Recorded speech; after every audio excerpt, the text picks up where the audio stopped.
China is now accusing the U.S. of spreading fear after new travel restrictions were imposed, including a mandatory 14-day quarantine on returning U.S. citizens who have been in certain parts of China. So, Dr. Drew, are we overreacting? Yes. Yes. Yes. I'm hearing this from doctors left and right. Yes, and we are not overreacting. The press is overreacting, and it makes me furious. The press should not be reporting medical stories as though they know how to report it. If we have a pandemic, I won't know how to tell that we're actually having a pandemic because everything is an emergency.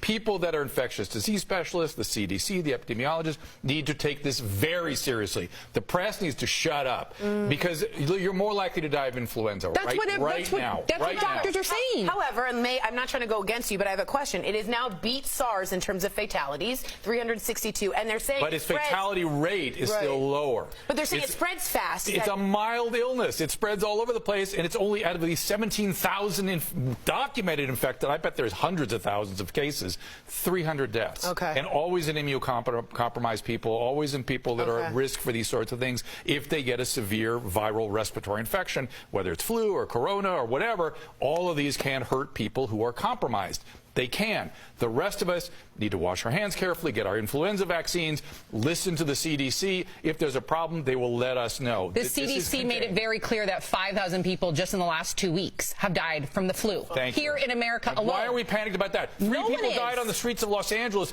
this morning from homelessness. Why, if that were coronavirus, people would freak the hell out. You're right. Why aren't we putting our priorities in the right place? It's the press. The press does not know how to report on medical issues. It's where I first learned about fake news. Should we have consultants? How could we fix this?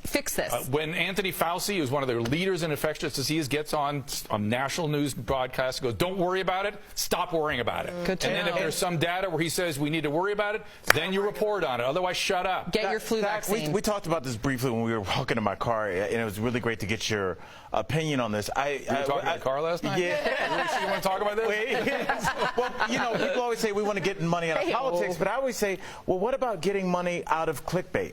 And I feel like the coronavirus will always have people click on it. The flu will not. And I think that's why the coronavirus is at the forefront of everything you look at, because people are looking at that. And I don't know, is the flu just not sexy enough anymore for people to care? No, it's not. Because it's not. And again, you're right. They're motivated by getting the eyeballs, and the eyeballs come with some exotic infection as opposed to saying influenza killed 5,000 people. Like, oh, well, I guess it does that. Oh, a new infection. This is the one. It's going to get us. No, it's not. Stop it.